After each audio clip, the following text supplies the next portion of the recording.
गौरव railway station के पास गोभी आलू पराठा बनाने का काम करता था। आइए आइए, गर्मा गर्म गोभी आलू के पराठे खाइए। गौरव के घर पर उसकी माँ, बेटी और पत्नी थी। गौरव सुबह से लेकर शाम तक मेहनत करता, लेकिन फिर भी अपनी गरीबी दूर नहीं कर पा रहा था। सुनिए जी, गोभी आलू के पराठे बनाने में लागत बहुत ज्यादा आती है।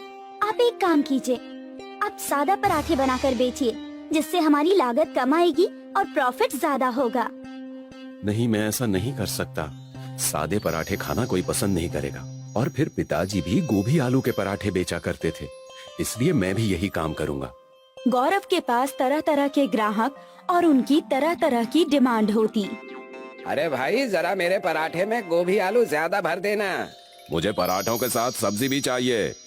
मुझे पराठों के साथ अचार चाहिए। मुझे पराठों के साथ दही चाहिए। गौरव कभी कभी ग्राहकों की डिमांड सुनकर परेशान हो जाता था। अगर आपको पराठे के साथ सब्जी चाहिए तो उसके अलग से पैसे देने होंगे। मैं अलग से पैसे नहीं दूंगा। देख रहे हो भाइयों, ये गौरव सब्जी के पैसे अलग से मांग रहा है। चलो चलो, हमें यहाँ खाना नहीं खाना है। अरे सुनिए तो, आप लोग कहाँ जा रहे हैं? रुकिए तो सही। एक दिन गौरव बहुत निराश होकर घर पहुंचा। क्या हुआ? रेहड़ी पर ग्राहकों की संख्या लगातार कम होती जा रही है। ग्राहक पैसे देना नहीं चाहते, लेकिन उन्हें सब्जी, अचार, दही, सारी चीजें पराठों के साथ चाहिए। चलिए कहीं बाहर घूमने चलते हैं, थोड़ा मूड फ्रेश हो जाएगा। हमारे पास इतने पैसे तो नहीं है कि किसी टूरिस्ट प्लेस पर घूमने जाएं। तुम्हारे घर ही घूमने चलते हैं। गौरव अपने ससुराल में घूमने गया, जो गांव में थी। रास्ते में गौरव और उसकी पत्नी को प्यास लगी।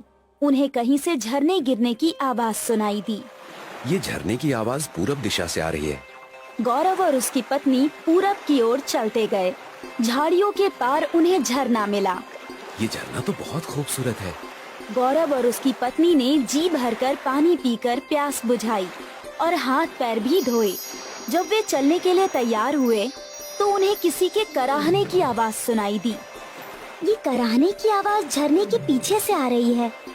झरने के अंदर घुसकर देखना होगा, तभी पता लगेगा कि उस पार कौन है। लेकिन झरने के अंदर घुसना खतरनाक भी हो सकता है। क्या पता ये किसी तरह का जाल हो। तभी झरने में से एक आवाज आई। ये किसी तरह का जाल नहीं है, मेरी मदद करो। मैं एक साधु हूँ, मुझे कैद से मुक्त करो। मुझे झरने के पार जाना ही होगा गीता। अगर मैं वहाँ कैद होता तो क्या मैं नहीं चाहता कि कोई मुझे आकर कैद से आजाद करें? गौरव झरने के पार गया तो उसने देखा कि एक साधु एक कटीले खंभे से बंधा हुआ है। साधु की पीठ से खून बह रहा था। तुम कौन हो और यहाँ कैसे कैद हो गए? मैं सब कुछ बताऊंगा, पहले तुम मुझे कैद से आजाद करो। गौरव ने रस्सी खोल दी और साधु आजाद हो गया। तुम्हारा बहुत बहुत धन्यवाद। मैं एक साधु हूँ और मुझे कुछ शक्तियाँ प्राप्त हैं। मैं व्यक्ति की मनचाही इच्छा पूरी कर सकता हूँ। कुछ लोगों ने मेरा गलत फायदा उठाने की कोशिश की। जब मैंने उनकी बात नहीं मानी, तब उन्होंने मुझे इस झरने के पीछे कैद कर दिया। अगर तुम्हें चमत्कारी शक्तियाँ प्राप्त हैं तो तुमने स्वयं को खुद ही आजाद क्यों नहीं कर लिया? मैं अपनी शक्तियों का प्रयोग स्वयं के लिए नहीं कर सकता। ठीक है साधु महाराज, अब मैं चलता हूँ। मुझे अपनी ससुराल पहुँचना है और देर हो रही है। तुम खाली हाथ क्यों जा रहे हो? तुमने मेरी मदद की है, मैं तुम्हारी क्या मदद कर सकता हूँ? अगर तुम्हारी कोई इच्छा हो तो बता दो। नहीं साधु जी, मैं अपनी मेहनत और लगन से जीवन में कुछ हासिल करना चाहता हूँ। साधु गौरव से बहुत खुश हुआ और उसने मन ही मन गौरव को आशीर्वाद दिया। गौरव अपने ससुराल से लौटने के बाद फिर से अपने गोभी आलू के पराठे बनाने के धंधे में लग गया। आइए आइए, गर्मा गर्म गोभी आलू के पराठे खाइए। आइए आइए। ग्राहक फिर से तरह तरह की डिमांड करने लगे। अरे भाई, मुझे पराठे के साथ सब्जी भी चाहिए। सब्जी तो नहीं है। तभी अचानक उस आदमी के पराठे में से सब्जी निकलने लगी। मुझे पराठे के साथ दही चाहिए। मेरे पास दही नहीं है।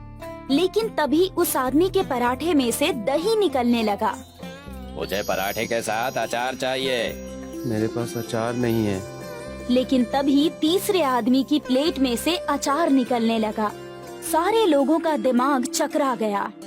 ये सब क्या हो रहा है? मैंने तो इन लोगों को सब्जी, दही, अचार नहीं दिया, तो भी इनकी प्लेट में तीनों चीजें कहाँ से आ गईं?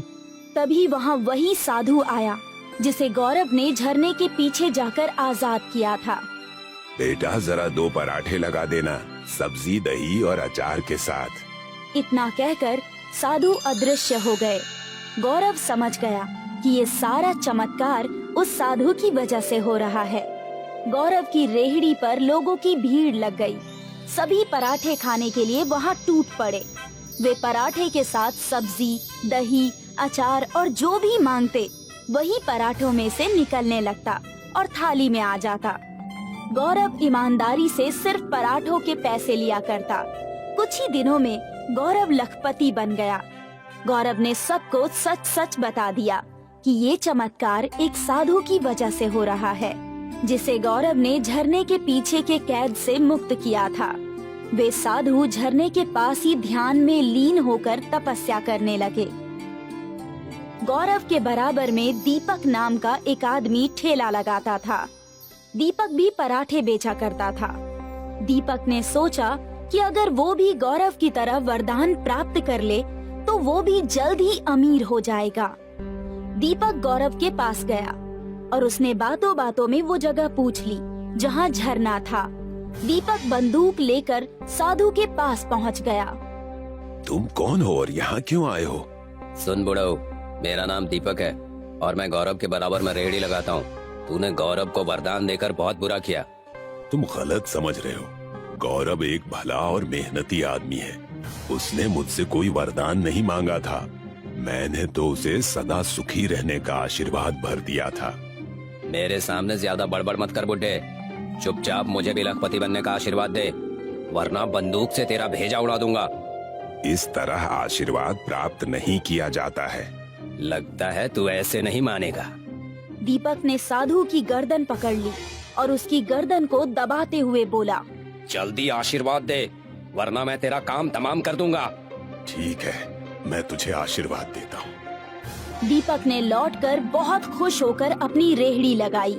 दीपक ने जब ग्राहकों को प्लेट में पराठे रखकर दिए तो प्लेट में पराठों के ऊपर सांप बिलबिलाने लगे। जितनी बार भी दीपक ने प्लेट पर पराठा रखा, हर बार परिणाम वही हुआ।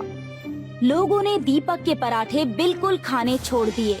अब सारे ग्राहक गौरव की रेहड़ी पर जाने लगे और गौरव ने देखा कि ग्राहकों की संख्या बहुत बढ़ गई है। तो गौरव ने 2 नौकरों को रखकर एक रेस्टोरेंट खोल लिया और इस तरह अपनी मेहनत और लगन के भरोसे पर खुशहाल जीवन बिताने लगा।